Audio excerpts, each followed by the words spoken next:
Well, let's transfer from that, because your concerts, as you said, you sing Billie Jean in opera, you do Verdi, you do Mozart, you do jazz, you do all this stuff.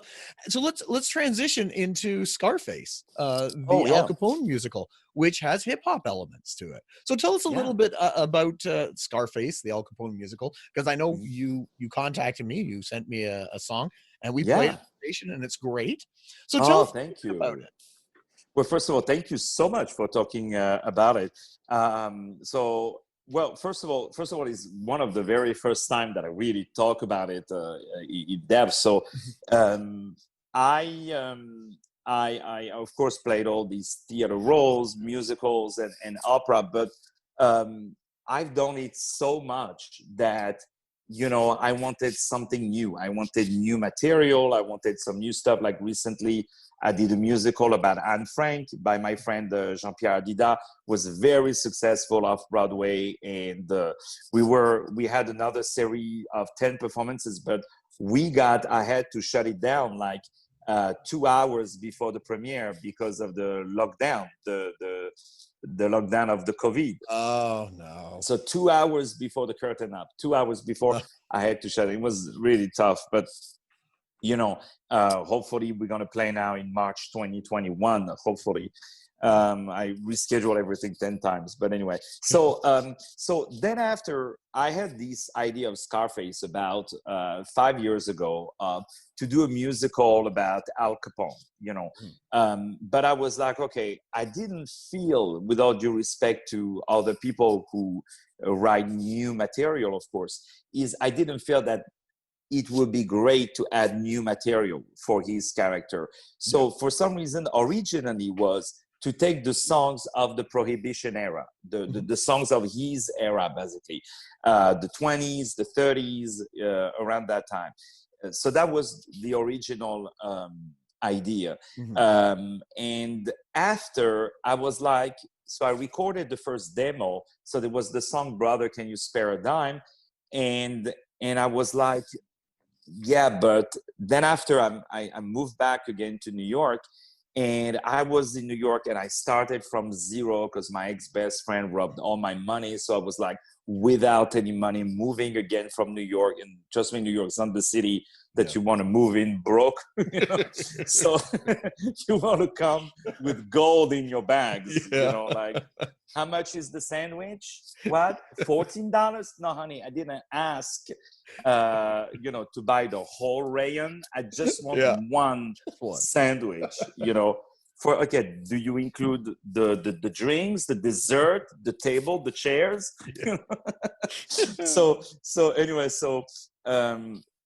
and I had this idea of something about revenge of life, like starting from nothing, started back in life, but winning to grow strong, and step by step, the idea of hip hop came in my mind. So I produced a few artists of hip hop that I signed on my record label. So that was my experience of hip hop. Of course, I don't know much about hip hop, but that's also why perhaps was one of the ingredients that I didn't come from that. So I was able to see it with the different eyes. And that's exactly what happened when I arrived in opera, that I saw things that were a little bit, with dust, that I wanted to refresh a little bit.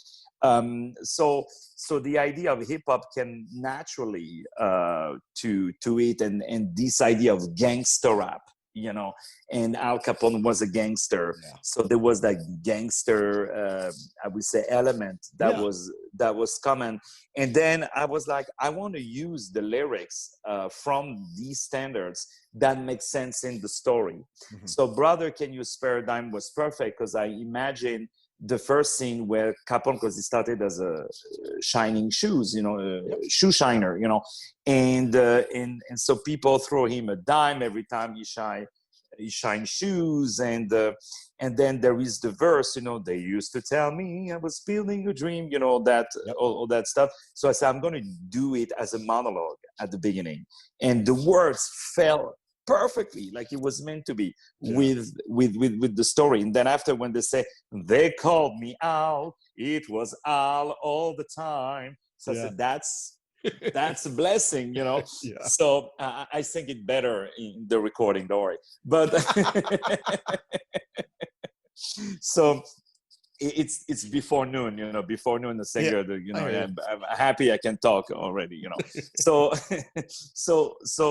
that song really, really for me defined the musical. And then after I saw, okay, he goes in, he makes it, he goes to a club, he tells the story of that girl named Minnie, you know, oh, Minnie the Moocher, you know. So he tells the story, and I made that song a little bit hip hop.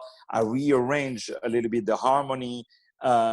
So, you know, and now working on another single called My Heart Belongs to Daddy, about one of the mistress of Capone. She arrives in the brothel, and she sings for Capone, you know, and this is all hip hop. So this is really how that musical started. And I tried to watch a little bit you know, all the stuff that were made around Capone, and it was more like they were focusing on the story.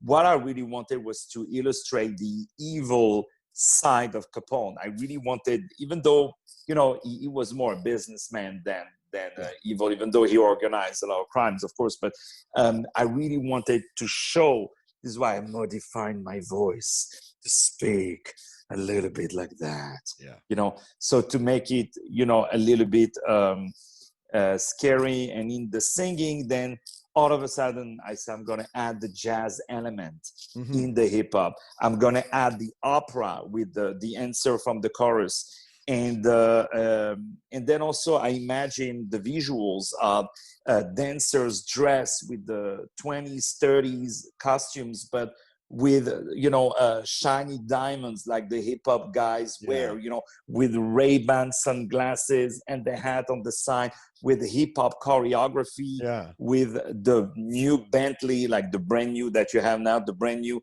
and Al Capone comes out. Like, this is what I imagine. I imagine also as a TV series, as a movie, musical film also. So I wanted all of that. And I also wrote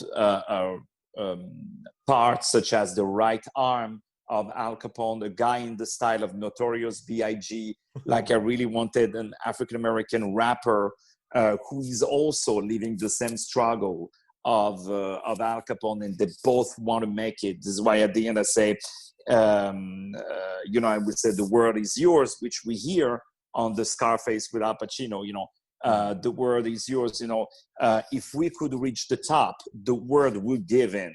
And then I change it, and I put, if we can reach the top, the world will give in, you know, Al Capone, you know. And so in the way you said Al Capone without urban sound, and I wrote also the additional rap lyrics to I didn't want it to be cheesy or anything, so I to keep it really, really serious, and so far really I'm very, very happy of the result. And jazz is hip hop, and hip hop is jazz. I believe this is two forms of expressions that have really, really a lot in common, because it was both a very strong way of expression that they were in those days. So this is really how it started, Scarface. And I must say, you know, now people are interested to have it now for me to bring it to a musical film, you know. So before even to do it on the stage, you know. So I first want to finish the soundtrack. I want to do it like the soundtrack of a movie, you know, really, this is how I want to do it. And also with the mix, I mixed it really like you're listening to a movie, the soundtrack of a movie. This is really how I produced it. And I play all the instruments in it from A to Z. I do the whole thing from A to Z. And so I first want to do the soundtrack, and then from there, I'm pretty sure it's going to go first for a movie, then for a stage. You know, I mean, these days with the COVID, it's easier build a movie than to Yeah, I know. than to do anything on stage, because I think we're going to perform stage in 2042. So the it's At sad, best, but yeah, I know. at best. So yeah, no, and so of course there is the comparison with Hamilton and this new thing, but it's very, very different. I mean, I wish it would be like Hamilton, of course, but like wish me 1%. Yeah, I I know. live with that. I'd be happy with it. But I must say that the fact that there was Hamilton, I think, opened also the door for a musical like Scarface to be to be brought. But I had the idea of the hip hop way before I saw Hamilton. But the way it is saying, the way it is very different from Hamilton. And Hamilton for me is a simple masterpiece. It's one of the greatest musical ever written. And I saw it actually. My agent was the same one who represented Hamilton. He was represented me and Hamilton and other clients, of course. And I was able to see it that way because you couldn't get a ticket for a while. And boy, when you see that show, this is something that I learned in life is when something works, when it's a success, always go to see it. Because a lot of people are like, oh, it's great. I don't need to see it. I don't want to see it.